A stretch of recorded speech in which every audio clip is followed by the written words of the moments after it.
이재용은 딸바보를 부릴 만큼 딸에 대한 사랑이 매우 극진합니다. 평소 주위에 이혼 주영을 그렇게 자랑한다고 하며 얼마 전에는 정의선 회장의 장녀 결혼식에 함께 참석하여 주목을 받기도 했죠. 이때 그녀가 입은 드레스가 화제가 되어 국내에서 품절되는 일까지 발생했습니다. 이처럼 그녀의 사진이 인터넷에 올라오기만 하면 모든 것이 화제가 되고 있는데요. 평소에도 SNS를 통해 자유롭게 사진과 일상을 공유하고 있죠. 과거 이건희 회장에게도 딸바보라고 불릴 정도로 아꼈던 막내딸이 있었는데요. 그와 가장 닮았고 가장 사랑했다는 막내딸 이윤영입니다. 하지만 현재 그녀는 더 이상 이 세상에 존재하지 않고 있죠. 자, 오늘은 삼성가의 막내 이윤영에 대해 알아보도록 하겠습니다. 이야기 시작합니다. 이윤영은 이건희 회장의 막내딸로 태어났습니다.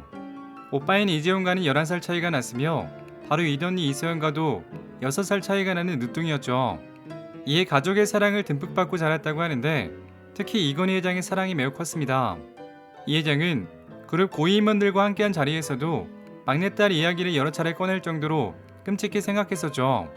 이윤영 또한 아버지가 병원에 입원했을 때 쾌유를 비는 동영상을 보냈을 정도로 다정다감한 딸이었습니다. 그리고 이처럼 사랑을 받고 자란 이윤영은 주위에도 베풀 줄 아는 사람이었습니다. 주위에 불우한 사람들을 보면 지나치지 못하고 도와주는 착한 성격을 지닌 그녀였죠. 일하시는 아주머니와 기사 아저씨에게 꼬박꼬박 존댓말을 쓰며 태풍 매미 때에는 무기명으로 많은 돈을 기부했습니다. 다만 자신의 의견을 낼 때는 매우 논리적이었으며 친구들과 의견이 다를 때는 상대방의 이야기를 모두 들은 다음 반박하는 성격이었습니다. 대원외고를 다닐 때에는 학교 앞에서 파는 햄버거를 먹기 위해 쉬는 시간 종이 치자마자 달려가서 줄을 기다려서 사 먹기도 했습니다. 당시에도 삼성가 딸로 유명했는데 주변 친구들은 재벌가의 딸도 저런 음식을 먹는구나 라고 생각했다 하죠. 그리고 그녀는 대원외고를 졸업하고 이화여대에 입학했고 점차 사람들에게 알려지기 시작합니다. 2003년도에는 싸이월드의 미니홈피를 개설하여 자신의 일상을 기록했는데 남들과 같이 이야기를 공유하고 사진들을 올렸었죠. 몇 개의 글을 읽어보면 일반인과 크게 다르지 않습니다. 내 남자친구가 기타를 잘 쳐서 배우려고 하고 있어요. 근데 내가 맨날 게으름을 펴서 잘 안 늘고 있어요. 스키장에서 어떤 여자가 나를 박는 바람에 많이 놀랐어요. 아빠가 이제 헬멧 안 쓰면 스키 못한다고 해서 헬멧 쓰고 타고 있어요. 이 밖에도 가족과 함께 보낸 성탄절 이야기, 집에서 김장한 이야기 등 그녀의 일상을 담았었죠. 이처럼 그녀의 홈페이지에서는 외부에 잘 드러나지 않던 이건희 회장과의 일화, 그리고 남자친구 사이의 에피소드가 담겨 있어 인기가 많았었죠. 자신의 홈페이지가 인기가 높은 것에 대해 내가 아니라 아버지가 인기가 많기 때문이라고 답글을 올리기도 했습니다. 이뿐 아니라 방명록에 글이 올라오면 답글도 달아주는 친절한 모습을 보여 인기는 더욱 높아졌죠. 그러나 많은 사람들이 방문하고 언론에까지 노출되자 결국 홈페이지를 폐쇄하고 말았습니다. 한 네티즌은 이 소식을 듣고 재벌딸이 홈페이지를 운영하는 모습이 귀여웠는데 아쉽다고 말했습니다. 실제 그녀를 아쉬운 사람들은 팬카페까지 만들었고 이윤영이 이곳에 방문하여 글을 쓰기도 했죠. 그리고 그녀는 명품 치장은 거의 없이 항상 수수한 모습으로 여느 학생과 같은 모습이었습니다. 이화여대 학생들 사이에서는 성격은 좋고 나쁜 소문은 전혀 없는 학생이라는 평판을 받았었죠. 그녀의 과 후배는 그녀를 이렇게 기억했습니다. 저희들에게 언니는 재벌가의 막내딸이란 느낌이 전혀 없었어요. 보통의 학생들처럼 친구들과 이야기도 잘하고 수업에도 잘 들어왔죠. 그래서 홈페이지를 만든 이후에는 매체에서는 시끄러웠지만 학교 내에서는 이슈가 전혀 안 됐었죠. 다만 이윤영과 에버랜드에 가면 모든 것이 공짜였기에 많은 학생들이 그녀와 함께 에버랜드에 놀러가고 싶어 했죠. 그리고 모교인 대원외고에서 교생 실습을 했는데 굉장히 성실했다고 알려졌습니다.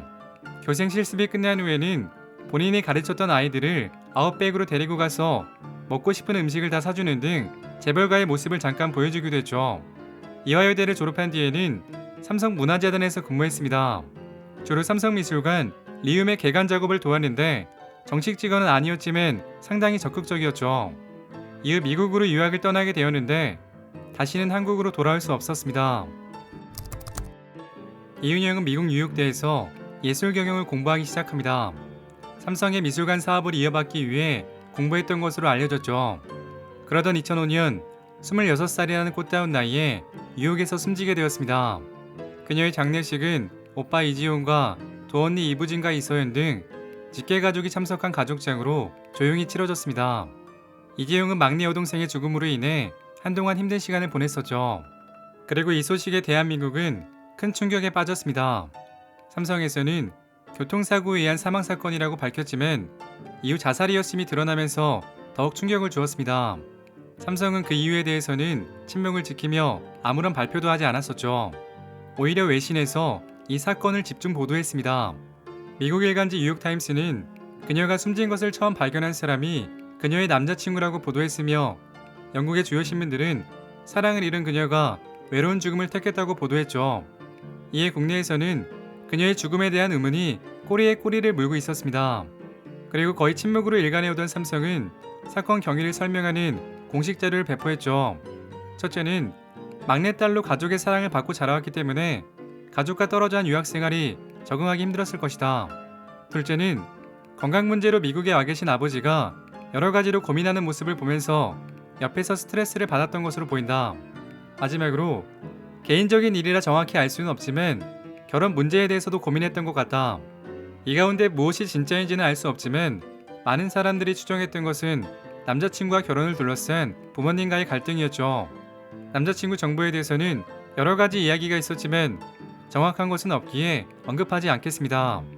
그리고 당시 이윤영은 2천억 정도의 자산을 보유하고 있었는데 이 돈은 모두 장학재단에 기부되었죠. 오늘 이야기는 여기까지입니다. 재밌게 보셨다면 구독과 좋아요 부탁드립니다. 지금까지 역사비디오였습니다.